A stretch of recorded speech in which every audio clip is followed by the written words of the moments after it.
Bonsoir à tous. On est ravis d'être là au MOOC Strasbourg ce soir. Alors, premier message très important, parce que sinon je vais me faire discuter. Après le meet-up, il y a un apéro. Donc restez à l'apéro. Voilà. Le message le plus important est passé. Donc je m'appelle François, je travaille chez Microsoft. Je m'occupe des relations développeurs. Donc le métier, c'est d'être en contact des communautés de développeurs, de les soutenir, que ce soit à travers les meet-ups, que ce soit à travers les conférences développeurs qu'il peut y avoir un peu partout en France. On est là pour parler des technos que les développeurs ont envie de parler, donc les développeurs ont envie de parler. Et pour faire ça régulièrement, c'est le deuxième, mais on va le faire régulièrement. On organise une semaine qu'on appelle le MS Dev Roadshow, où on choisit un certain nombre de villes. Donc cette semaine, c'était Lille, Mons en Belgique, Luxembourg hier et Strasbourg ce soir. Donc on a 4 villes où eh bien on passe, on prend une voiture, on part à 3 et on roule le matin et l'après-midi on fait un workshop IoT. Donc cet après-midi il y avait un workshop IoT qui était hébergé, enfin début d'après-midi, fin de matinée, il y avait un workshop IoT qui était hébergé ici à l'Epitech, et on remercie l'Epitech de nous avoir hébergés et d'héberger nous ce soir. Et le soir, donc on anime un meet-up. L'objectif pour nous est justement de venir voir les communautés de développeurs, discuter avec vous et puis en profiter pour parler de sujets qui peuvent vous intéresser. Donc je remercie Philippe et Christophe de nous avoir aussi accueillis et de nous avoir aidé à organiser tout ça. Donc ils m'ont proposé de parler d'un sujet qui personnellement m'est cher, donc c'est comment Microsoft s'est transformé et a mis en place des pratiques DevOps en interne. Donc, je vais pas du tout vous parler de produits dans cette présentation, je vais vous parler de méthodes et de pratiques. Alors comme c'est une version courte, c'est aussi pour vous donner envie d'aller plus loin.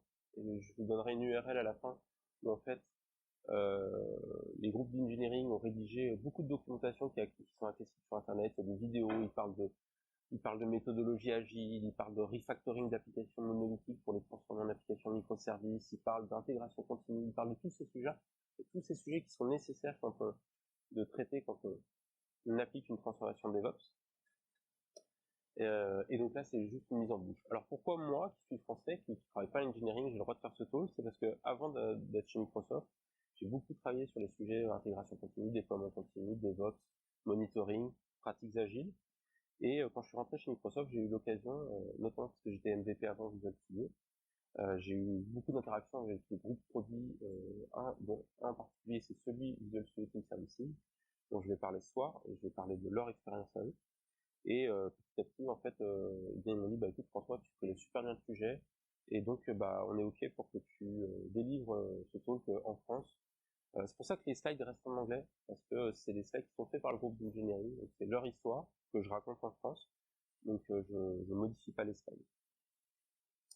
Voilà pour la petite introduction. Je vais essayer de pas faire trop bavard. Donc le premier sujet qu'on a adressé justement aujourd'hui, un des premiers sujets, et en fait c'est pas un des premiers, mais quand on a commencé à déployer la méthodologie DevOps, je vais revenir un petit peu après, globalement à l'entreprise, ce qui a été extrêmement important, c'est que on se fasse notre propre définition de ce que c'est le DevOps. Parce qu'en fait, je pense que si je demande dans la salle, je demande ce qu'est le DevOps, je vais avoir autant de définitions que de personnes présentes. Et parce qu'en fait, c'est beaucoup de choses. C'est pas bien défini ce que c'est le DevOps. Il y a des gens qui vont surtout se focaliser sur la partie automatisation et outillage, d'autres qui vont se focaliser sur la partie process. Donc tout ça, ça nous a amené à nous faire notre propre définition, qu'on ne prétend pas être la définition de DevOps, mais celle qui marche pour Microsoft.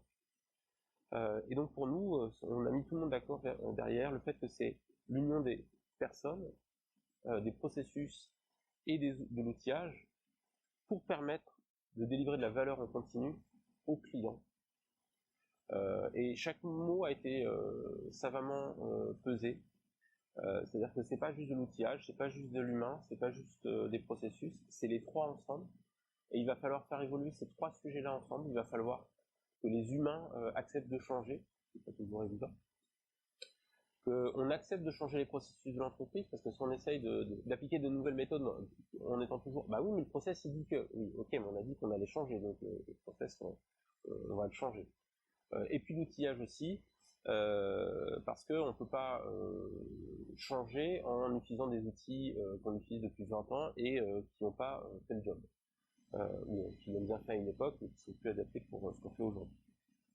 Et puis de la valeur en continu, c'est extrêmement important, parce que c'est ça qu'on veut obtenir. C'est-à-dire que dans un marché qui est ultra compétitif, et aujourd'hui, là on parle de marché informatique, mais quel que soit le marché, aujourd'hui c'est de plus en plus compétitif, il y a des entreprises qui délivrent de la valeur de plus en plus.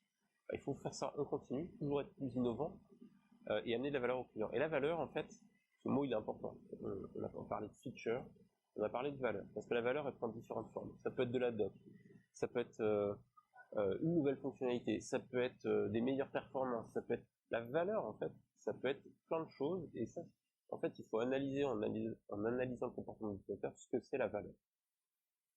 Donc ça, c'est le premier sujet. Ensuite, dans le parcours de Microsoft, il y a un moment où il y a eu une décision top-down, c'est-à-dire que comme dans toute entreprise, il y a eu des expérimentations bottom-up, et je vais y revenir après parce que c'est là-dessus que je vais aller plus loin. Il y a un moment, il y a des équipes, il y a des business units qui commencent à dire ouais mais nous on a besoin d'essayer ça parce qu'il faut qu'on aille plus vite, et elles expérimentent. Et il y a un moment, il faut qu'il y ait une décision managériale qui vient d'en haut et qui dit ok, il y a des équipes là qui ont commencé à faire ça et ça marche, et pour l'enjeu business de l'entreprise, parce qu'en fait le DevOps, la transformation, ça déborde largement le cadre de l'IT de l'entreprise et du développement.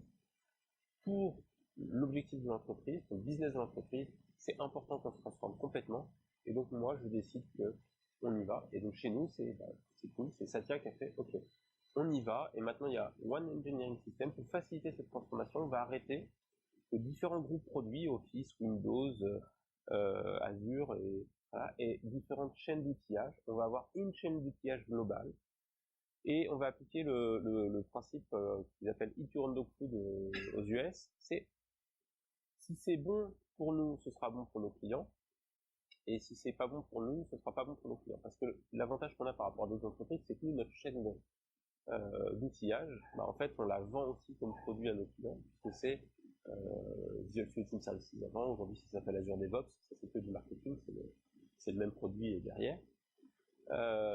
Mais donc ça, finalement, Azure DevOps, que vous pouvez utiliser, c'est notre vraie usine logicielle qu'on utilise en interne. On est les premiers utilisateurs de cette usine.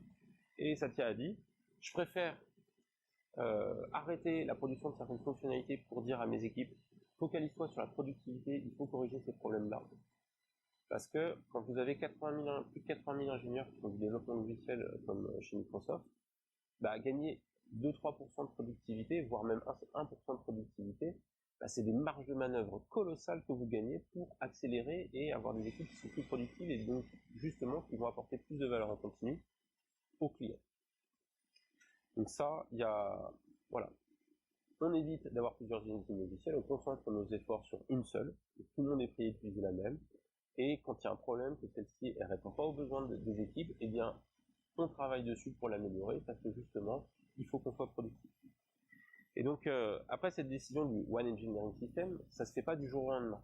C'est-à-dire qu'on ne dit pas du jour au lendemain, bon les gars, vous migrez tous dedans, les gars, les filles d'ailleurs, vous migrez tous dedans. Donc ça a commencé ici en 2015, ils étaient à peu près à 20 000, environ 20 000 ingénieurs qui utilisaient ça au quotidien, et fin 2017, milieu 2017, pardon, ils étaient 75 000. Aujourd'hui, on a atteint plus de 80 000 ingénieurs qui utilisent ça quotidiennement.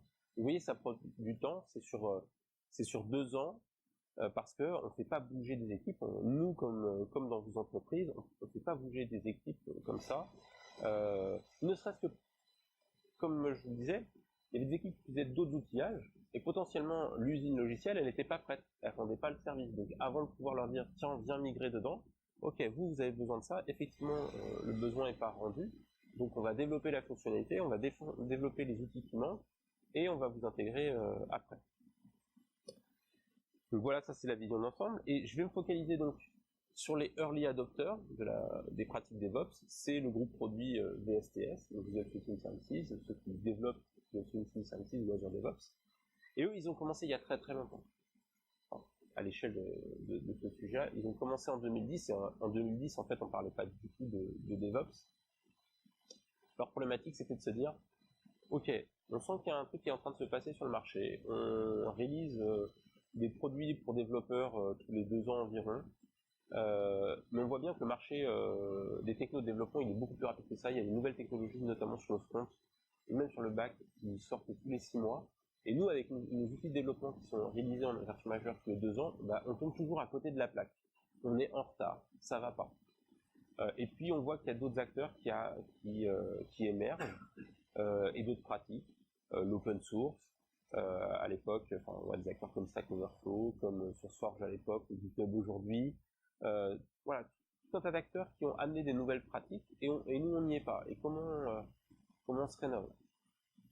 Sachant que c'était une très bonne analyse de leur part, puisque à l'époque, on se remet dans le contexte, 2010, leurs concurrents sur le marché du développement logiciel, c'était des IBM Rational, c'était des HP Quality Center ou HP ALM, c'était des Eclipse, et tous ces produits-là, vous les utilisez peut-être encore aujourd'hui, mais pas forcément avec beaucoup de plaisir. Et puis quand c'est des jeunes développeurs qui sortent d'école, eux, ils n'ont même jamais entendu parler de ces outils-là. Par contre, ils entendent encore parler des nôtres, donc ce qui montre qu'en 10 ans, quasiment 10 ans, bah, la transformation qu'ils ont entamée à cette époque-là leur a permis de rester pertinent sur le marché. Et donc à l'été 2010, sur ce groupe d'ingénieurs, on est 800 personnes, ce groupe produit c'est 800 personnes qui travaillent sur l'usine logicielle chez nous. Bah, ils ont tous été emmenés en formation agile, parce qu'à l'époque, le sujet c'était plutôt la formation agile, c'était ok, on y va. Et contrairement à ce qu'on peut voir souvent, c'est pas quelques personnes qui ont été touchées par la Sainte Grâce en disant oh toi tu auras la chance d'aller faire la formation agile, ils ont tous été envoyés en formation agile pour partager un vocabulaire commun, pour se faire tous une idée et pour pouvoir ensuite discuter ensemble et se challenger sur voilà ce que moi j'ai compris des formations agiles et tout ça et de ce que j'en ai retenu, et derrière pour pouvoir implémenter ces méthodes-là, ces pratiques-là, cette philosophie-là au quotidien. Et donc en août 2010, il commence le sprint 1 et ça s'est jamais arrêté. Sprint de 3 semaines, et aujourd'hui ça tourne toujours, on en est quasiment autour des 200e sprint, pas loin. Donc ça continue à avancer et ça n'a pas dérogé toutes les 3 semaines depuis cette époque-là, et ça je vais revenir tout à l'heure. Et en même temps, ce qu'ils ont décidé à cette époque-là, c'est de dire, comme on veut délivrer de la valeur en continu, délivrer un soft on-premise, c'est-à-dire qu'on imprime sur un CD ou un DVD et qu'on envoie chez le client, et si on a de la chance, le client il installera la nouvelle version, surtout quand on parle de l'usine logicielle. Quand c'est l'IDE sur le poste du développeur, de temps en temps le développeur il a un peu la main sur son PC, donc il peut installer la nouvelle version. Mais quand on parle de l'usine logicielle, qui s'appelle pour nous Foundation Server, là c'est l'IT qui installait ça, et en général ils n'étaient pas très motivés pour faire les passages de version du produit. Donc comment on délivre de la valeur à nos utilisateurs finaux si finalement les gens qui sont censés mettre à jour, bah, ils bloquent les mises à jour? Et bien tout simplement en travaillant sur un service SaaS, d'où Visual Studio Services Azure DevOps. Et ils ont travaillé pendant 2 ans là-dessus en sous-marin, parce qu'en fait ils sont partis du produit on-prem, qui était un produit développé de manière monolithique, qui n'était pas du tout fait pour passer en mode SaaS et dans le cloud. Et ils ont fait beaucoup d'ingénierie logicielle et de refactoring et d'adaptation pour pouvoir sortir une preview en 2012. Et en 2012, ils ont encore travaillé pendant 2 ans pour sortir une version qui était capable de passer en General Availability avec un nombre de fonctionnalités suffisamment complet pour vraiment être utilisable. Et c'est à ce moment-là, vous voyez, il y a deux mois d'écart, c'est à ce moment-là qu'il y a le programme One Engineering System chez Microsoft qui démarre, et où on commence à dire aux équipes, maintenant vous allez tous migrer dans cette usine logicielle. Donc en 2015, on a fait aussi les extensions de VSTS. Et pourquoi on a fait les extensions? C'est parce qu'en fait, il y a beaucoup de stacks de développement chez Microsoft. Contrairement à ce que les gens peuvent penser de l'extérieur, on ne fait pas du C++ et du .NET, on fait du C++, du .NET, du Linux, enfin du C++ pour Linux, on fait du Node, on fait du Java, on fait du Python, En fait, il y a tout un tas de langages de développement chez Microsoft parce qu'on utilise les langages de développement qui sont adaptés aux problèmes qu'on doit résoudre. Et donc, il fallait que cette usine logicielle, elle soit capable de gérer tout ça, parce qu'on a dit une seule usine logicielle. Et donc, à un moment, ils se sont dit, on ne pourra pas tout gérer. Donc, on va mettre en place des extensions. Comme ça, les différentes communautés de développeurs pourront contribuer en développant leurs propres extensions qui vont amener les fonctionnalités qui manquent. Sur le build, sur la gestion du backlog, sur ce qu'ils veulent. Mais voilà, ce sera extensible, ce sera ouvert. La plateforme sera ouverte. Donc ça, c'est en 2015. Et puis, on a rencontré un autre écueil quand on a commencé à vouloir migrer le groupe produit Windows vers le VSTS et Git, parce qu'en fait, tous les groupes produits, j'ai oublié de préciser, sont passés aussi sur Git, donc ils utilisent tous des repos Git. C'est qu'en fait, pour donner des ordres d'idée, le noyau Linux, c'est un repo Git de 600 mégas, voilà, c'est déjà pas mal. Le repo Git de VSTS, c'est un repo Git de 3 gigas. Et le repo Git de Windows, c'est un repo Git de plus de 300 gigas. Et là, on a atteint les limites techniques de Git. Et donc, on a développé GVFS qu'on a reversé à la communauté open source Git, qui permettait de gérer de très gros repos, tout simplement en sortant un certain nombre de fichiers du repo parce qu'on n'avait pas besoin qu'il soit stocké dans le repo, et en ayant lu juste dans le repo un lien symbolique qui fait une référence vers le fichier qui est stocké sur un système de stockage externe au repo pour alléger le poids du repo. Et on a continué comme ça, et ça continue, et on continue. Et donc le sujet, donc sur ces early adopters, pourquoi ils ont réussi à convaincre tout le monde chez nous qu'il fallait y aller. Donc la plus belle explication, c'est ce slide-là. Donc je le laisse. Mais c'est surtout ça. C'est qu'en fait, en 2017, ils ont délivré autant de fonctionnalités que les 4 années précédentes réunies. Alors, on va se dire, ouais, c'est facile, vous recrutez plus de monde et puis vous commencez à délivrer plus de fonctionnalités. Non, en fait, c'est à effectif quasiment constant. On a délivré en une année quasiment la somme des 4 années précédentes. Et c'est ça qui motive cette transformation et qui fait qu'on a continué à déployer cette transformation sur tous les autres groupes produits. C'est pour ça que vous avez aujourd'hui des Windows Insider où on déploie régulièrement de nouvelles versions de Windows vers ceux qui sont motivés pour les tester. Parce qu'en fait, c'est exactement cette approche de délivrer de la valeur en continu avec je déploie d'abord sur mes insiders, et puis quand eux ils sont contents, je peux tester mes fonctionnalités, puis je les déploie dans les canaux les plus stables, jusqu'à ce que ça soit un general availability. Et rien que ça, en fait, ça justifie cette transformation. Mais ce qui est important aussi, c'est de se rendre compte que la transformation, elle a commencé en 2010. Donc les bénéfices de ce travail-là, ils apparaissent pas tout de suite. Et ça, il faut que les gens qui sont dans ce genre de transformation, ils soient conscients de ça. C'est-à-dire qu'il y a beaucoup de gens aujourd'hui qui nous vendent la promesse de « Ah, faites ci, faites ça, et dans 6 mois, vous verrez, tout ira mieux ». Non, c'est pas vrai. On s'embarque dans une transformation DevOps parce que ça a un sens pour son entreprise, parce que son entreprise, elle veut changer de business model. Nous, on fait ça parce que on passe d'un business model, je vends des licences de produits en boîte que je vous envoie chez vous, à un modèle de business cloud où je vous vends des abonnements et je vous délivre des fonctionnalités en continu. Et voilà, vous me payez l'abonnement et vous avez toujours la dernière version du produit avec le top du top des fonctionnalités. Et finalement, cette transformation technique, elle s'accompagne d'une transformation business, et c'est pour ça que tout à l'heure, je vous disais que ça déborde le cadre pur de l'informatique. Pour aller un peu plus loin, je vais le temps, les 5 grandes idées, parce que c'est facile maintenant qu'on a parcouru ce chemin, c'est de réunir ça, et à un moment, les gens se réunissent, ils disent, ok, mais qu'est-ce qu'on en retire de tout ce qu'on a fait, c'est quoi les 5 grandes choses à retenir? Donc les sujets, ils sont là.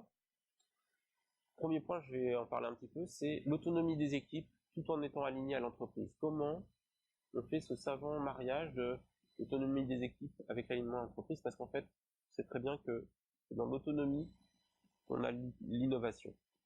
Quand on est trop cadré, quand le cadre il est trop strict, et bien en fait les gens ils arrêtent d'innover, ils arrêtent de penser, ils arrêtent de réfléchir, ils exécutent. Ok. Bah, ok, tu me dis de faire ça, non comme ça, bah ok, très bien, je fais. Et je réfléchis plus, j'exécute. Et quand on exécute, il n'y a plus d'innovation. Donc je vais y revenir, comment on a géré ça. Le shiftless quality, sujet que j'arrive pas à traduire en français. L'idée est de se dire, ça coûte très très cher. Le ratio entre un bug qui est détecté au moment du dev, au moment de l'intégration, enfin, du test intégration ou en prod, le ratio c'est 10, 100, 1000 en termes de coût. Et donc l'idée c'est de dire comment on ramène la détection des problèmes, l'analyse de la qualité au plus près du développeur, au plus près du moment où il change les lignes de code, où il produit les lignes de code pour détecter les régressions ou les problèmes dans ce qu'il est en train de produire. Parce qu'en fait, le context switching, ça coûte très très cher, ça diminue la productivité des développeurs, donc qu'est-ce qu'on fait pour ramener ça au plus tôt?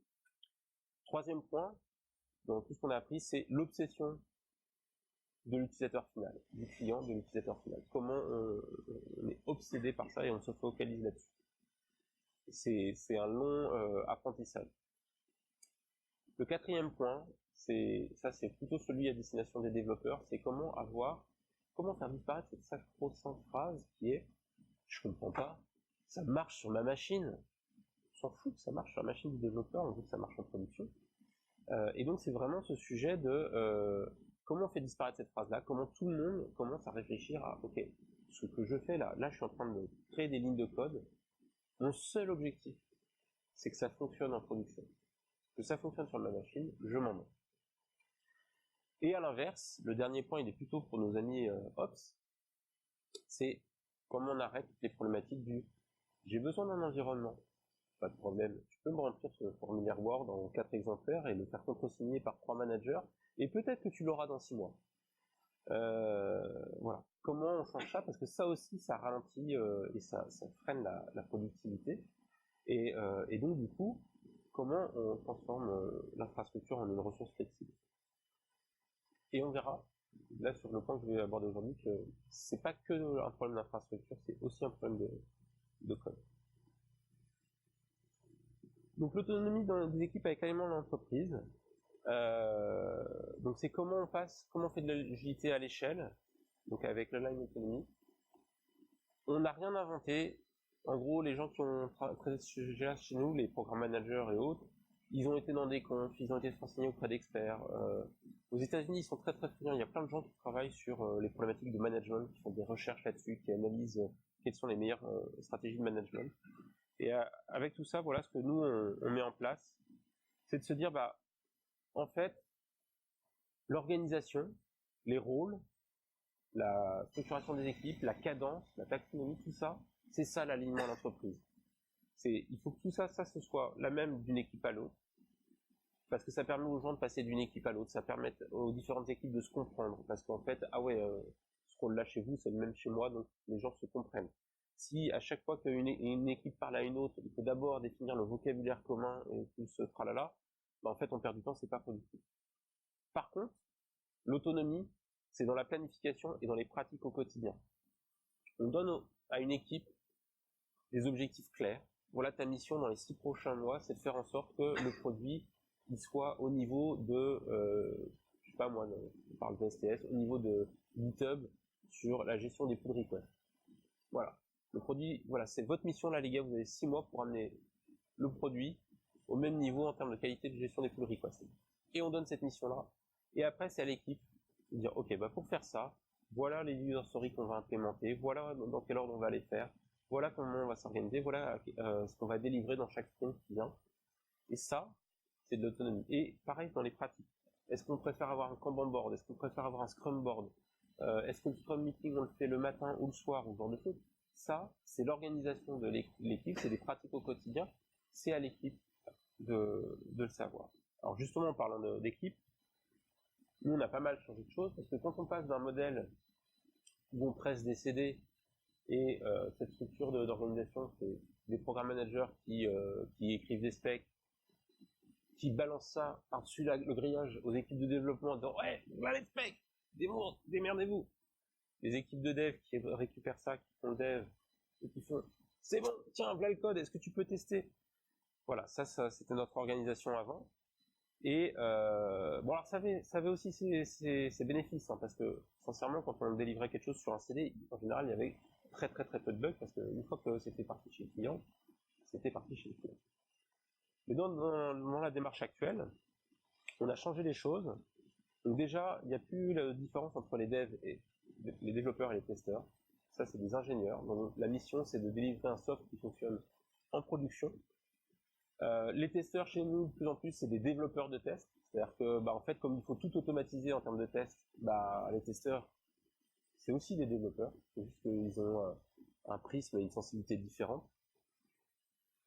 Et puis, bien évidemment, il y a des équipes Ops. Alors, dans certaines divisions, on avait déjà des équipes Ops, hein, sur les équipes Bing, sur les équipes MSN et tout ça, on avait déjà des gens qui savaient très bien gérer ce genre de problématiques, mais pas sur ce produit-là. Donc, ils ont dû monter en compétence des équipes d'Ops pour gérer la plateforme, l'administrer. Mais on ne les a pas gardés en silo. On n'a pas laissé les gens en silo. C'est-à-dire que derrière, on a dit, OK, ça c'est l'organisation. Et derrière, dans une feature team, on met des gens avec ces profils. Et donc, une feature team doit être autonome sur les features qu'elle gère, et elle peut être en contact direct avec les clients finaux.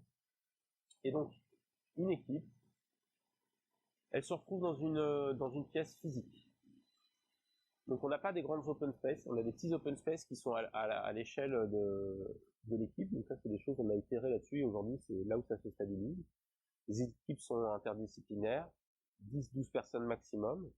Elles s'auto-organisent, elles ont une mission et des objectifs clairs. Elles sont intactes pendant 12 à 18 mois. Elles possèdent leurs features et le déploiement de ces features en production.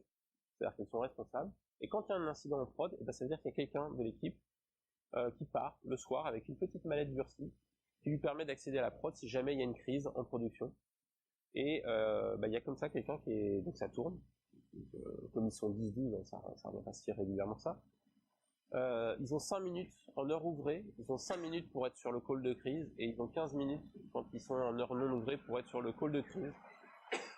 Donc les équipes, les feature teams sont vraiment impliqués dans ce qui se passe en production. S'il y a un problème en production, on viendra les chercher. On ne demandera pas à quelqu'un qui a jamais été de près ou de loin impliqué dans le développement de la feature, de régler le problème en prod. Alors il y a plein d'autres sujets sur cette partie-là, sur la manière dont on s'organise, sur les sprint reviews, mais encore une fois, là, c'est pour vous donner l'eau à la bouche. Vous pouvez aller voir dans la documentation que je vous donnerai tout à l'heure. Sur le Shift Left Quality, je vais juste parler de quelques sujets. Le bug cap, ça paraît peut-être tout simple, mais il y a cette règle et on l'applique vraiment strictement. Alors chez nous, c'est 5, pardon. S'il y a 10 ingénieurs dans l'équipe, s'il y a plus de 50 bugs dans le backlog de l'équipe, on n'arrête plus. Et c'est pas un problème, les managers vont pas râler. Les managers vont dire, là les gars, vous arrêtez. La priorité, c'est la qualité de ce qu'on délivre. Donc vous corrigez ça. Et ensuite, on reprend les features. Et je sais que dans les équipes, souvent on dit, ah ouais, mais moi, traiter les bugs et tout ça, ça m'emmerde. Là, je préfère travailler sur les nouvelles features, c'est plus sympa et tout ça. Avec ça, c'est tout le monde est à la même enseigne. Ce qui fait que ça amène aussi un petit truc sympa, c'est que les gens, comme ils n'ont pas envie de cogner des bugs, ils font plus attention à ce qu'ils développent. Des effets de bord sympas comme ça. Et il y a aussi la manière dont on a changé notre stratégie de test. Je vous l'ai dit tout à l'heure, on est parti d'un gros produit monolithique qu'on testait, parce que quand on a commencé à le transformer, on n'avait pas les bonnes pratiques d'injection de dépendance, de découplage, on ne pouvait pas tester uniquement toutes les classes. Donc quand il a fallu accélérer le rythme de test, on a fait comme tout le monde, on a fait plein de tests fonctionnels automatisés en mode boîte noire autour du produit. Sauf que ça c'est sympa, mais dès qu'on faisait du refactoring d'interface graphique ou ce genre de choses, c'était très cher à maintenir. Et donc on a une stratégie de complètement inverser le portfolio de tests en ayant beaucoup de tests unitaires et très peu de tests fonctionnels automatisés. En gros, les tests fonctionnels automatisés, c'est juste les cas droits, c'est les scénarios où 90% des utilisateurs le matin se loguent au produit et à la plateforme. Si jamais ça marche pas, là le produit est inutilisable, donc ça on teste en automatique. Mais là encore une fois, c'est pas magique. Ça vient pas du jour au lendemain parce que ça a demandé beaucoup de travail d'engineering, de refactoring de code, et donc ça a pris à peu près 2 ans pour inverser le portfolio de test. Avec tout nouveau code produit, lui il est directement dans la nouvelle stratégie, et tout code legacy qu'on touche, dès qu'on le touche, t'as perdu. tu l'as touché. Et donc tu retravailles les tests qui testent ce code. Et un dernier point qui a énormément aidé à améliorer la qualité et l'analyse de la qualité et la garder au plus près du développeur, c'est la notion de pull request. Je l'ai dit, on est passé à Git et on utilise énormément les pull requests.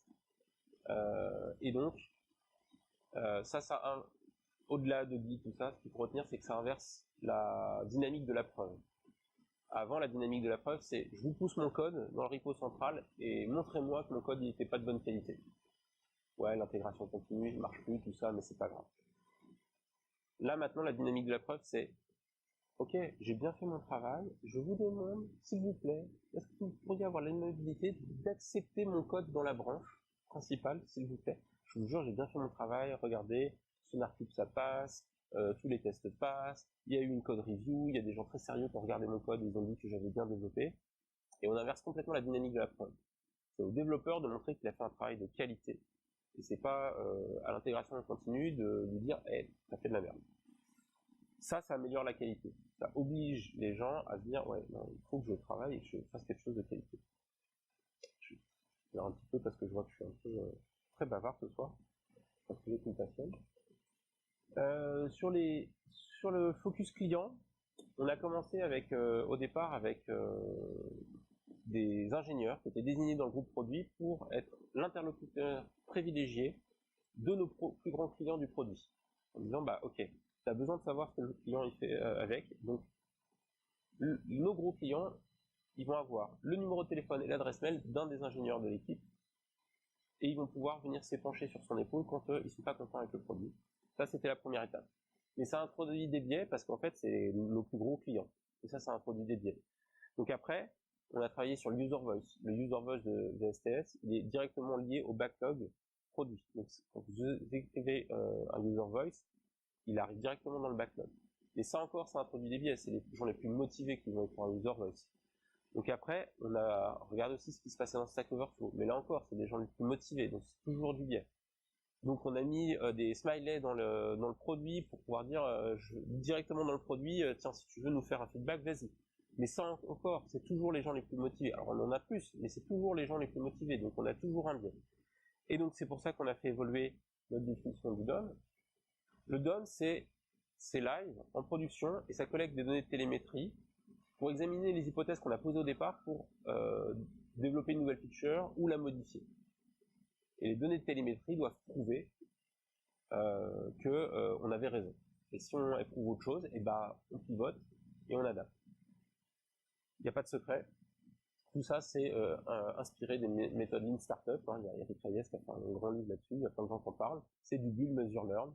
C'est inspiré de ça et on l'applique au quotidien. Et comme le dit Eric Reyes, c'est pas fait que pour les petites startups, hein, c'est une manière de travailler. Ouais.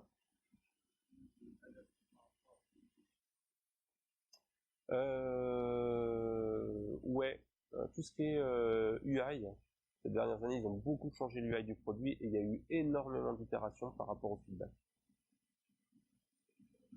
Ouais, tout ce qui est les work items, les dashboards et tout ça, les releases, tout ça, ça a énormément évolué en fonction de ça. Là, tout ça, c'est vraiment impacté justement par ces retours. Et donc le point important, donc j'en parle rapidement, c'est mesurer ce qui est important, donc l'usage, la vélocité. La vélocité, le plus important, c'est le time to learn. Donc en gros, on n'est plus dans une dynamique du time to market, on est dans une dynamique du time to feedback. Il me faut combien de temps pour commencer à avoir des données télémétriques qui me permettent de comprendre si les clients ils sont contents avec la feature ou avec ce qu'on a changé ou pas. Entre le moment où on a eu l'idée et le moment où on commence à avoir les données télémétriques. L'état de santé de la plateforme, et tout ce qu'on mesure plus, c'est le nombre de lignes de code qui ont été produites par les développeurs, l'estimé original, combien de temps il a réellement passé, tu m'avais menti, tu m'avais dit que tu mettais 10 heures, ton indicateur, ça sert à rien. État derrière, donc pour les deux derniers points en fait, état d'esprit orienté production, je vais directement passer en démo pour conclure, parce que je ne vais pas trop manger sur les parties de mes petits copains. Donc là, ce que je vous montre, c'est l'usine logicielle du groupe produit. C'est la vraie, elle est live. Je ne m'aurais pas prendre de photos. Donc c'est le Azure DevOps, du groupe Azure DevOps lui-même. Je vais aller dans leur projet. Et je vais vous montrer un des dashboards que les devs et les ops monitorent. Hop là, je vais vous ça. Voilà. Alors, ça va mettre un petit peu de temps à charger parce que je suis en 4G et ce dashboard est un peu volumineux. Comment? Ouais, et puis en plus le nôtre, je sais pas si ça se voit en bas, mais il mesure plein de trucs ils ont plein sur leur instance à eux, ils ont toutes les données de la vélocité, du temps d'exécution dans le navigateur, donc cette matrice-là, en ligne, vous avez les différents environnements sur lesquels ils déploient une nouvelle version pour tester le soft. Et en colonne, vous avez toutes les versions. À chaque fois qu'il y a un commit dans la branche master, ça build une version, ça la déploie sur les environnements de test. Alors, est-ce que ce soir, ça va être sympa? Ça va être sympa avec moi. Oui. D'habitude, ici, on a des cases en bleu. Quand c'est en bleu, ça veut dire que c'est en train de s'exécuter et se déployer. Et souvent, ce qui arrive, c'est qu'on peut avoir sur une même ligne, donc sur un même environnement, plusieurs cases en bleu. Donc ça veut dire, quand on lit la matrice, sur un même environnement, j'ai plusieurs versions du soft qui sont en train d'être déployées et d'être testées. Comment c'est possible? Petit exercice, vous avez 4 heures. Comment c'est possible? Un même environnement, et je suis en train de déployer plusieurs versions, et de tester plusieurs versions. Non, c'est en même temps. C'est bien en parallèle. Alors, la notion de Docker est la plus proche de ce qui a été dit. C'est qu'en fait, un environnement, pour nous, c'est devenu, je vous rappelle, infrastructure comme une ressource flexible. On est quand même des fournisseurs d'Azure. C'est devenu une notion complètement logique pour nous. Donc, quand il y a une nouvelle version à tester, on fait de l'infra as code, donc toute l'infra elle est templétisée. On spawn une nouvelle infrastructure qui correspond à l'environnement dans Azure. On déploie l'application dedans et on lance les tests. Et puis s'il y a une nouvelle version qui apparaît et qu'on veut tester sur le même environnement, on spawn un deuxième environnement qui est identique, sauf les noms qui sont variabilisés, tout ça. On déploie cette version-là et on lance les tests. Et pourquoi on n'arrête pas la version d'avant?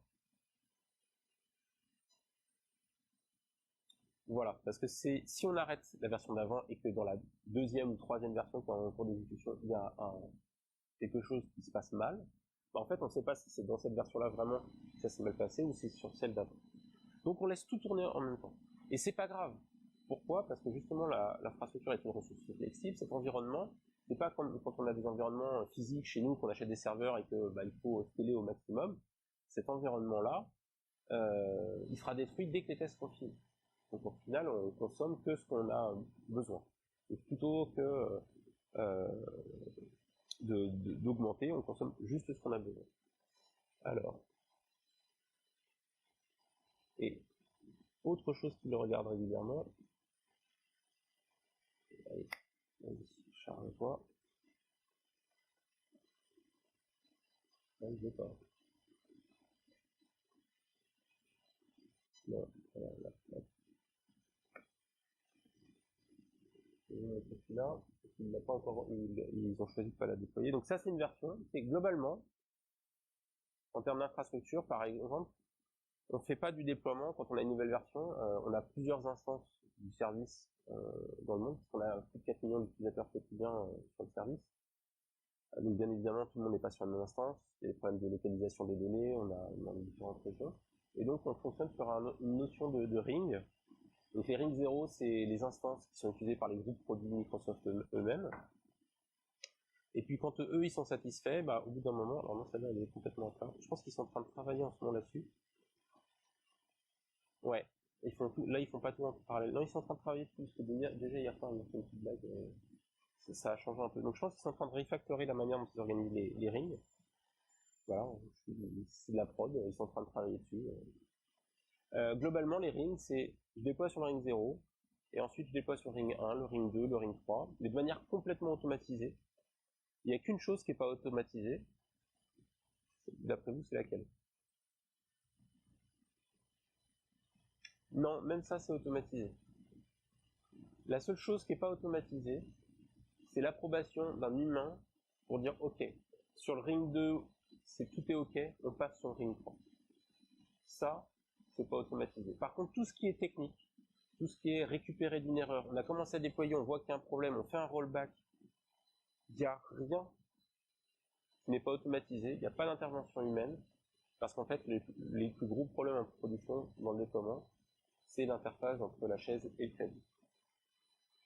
Donc, ils automatisent tout de A à Z. Par contre, l'approbation humaine, elle reste toujours là. Il y a toujours quelqu'un qui dit OK, on y va, on prend une décision, et ça, c'est une décision humaine, c'est pas une décision automatique.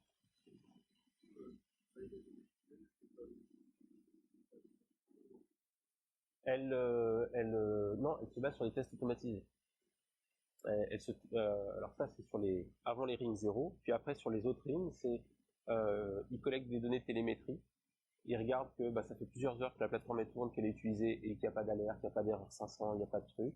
À une époque, ce que je disais, à une époque, ils avaient même été jusqu'à, mais je crois qu'ils le font plus, faire de l'analyse de sentiments sur Twitter, et ils regardaient s'ils commençaient à se faire bâcher sur Twitter. Ça, c'était à l'époque plutôt, il n'y avait pas beaucoup d'instances. Et s'ils commençaient à se faire bâcher sur Twitter, ils arrêtaient tout, ils disaient, oh, c'est qu'il doit y avoir un problème. Mais ça, ils ont arrêté. Donc vraiment, ça c'est le sujet. Donc ça résume un petit peu les deux derniers points. C'est avoir un état d'esprit orienté production. Donc ça, je vais avancer. Et tout automatiser. Avoir un état d'esprit orienté production, c'est que pour pouvoir faire ça, même en termes de développement logiciel, ça implique tout un tas de choses d'un point de vue logiciel. Et en synthèse, DevOps, c'est pas magique. Si vous allez dans cette démarche-là, il faut que vous sachiez pourquoi vous le faites. Vous ne pouvez pas le faire tout seul dans votre coin. Il faudra emmener des gens avec vous, et notamment le management, et ça prendra du temps. Ça amène beaucoup de valeur, mais ça prendra du temps. Et tous les gens qui vont vous dire le contraire, c'est qu'ils ne savent pas de quoi ils parlent. Voilà, merci beaucoup. Et on pourra, alors comme j'ai été très bavard ce soir, on pourra prendre les questions au moment de l'apéro.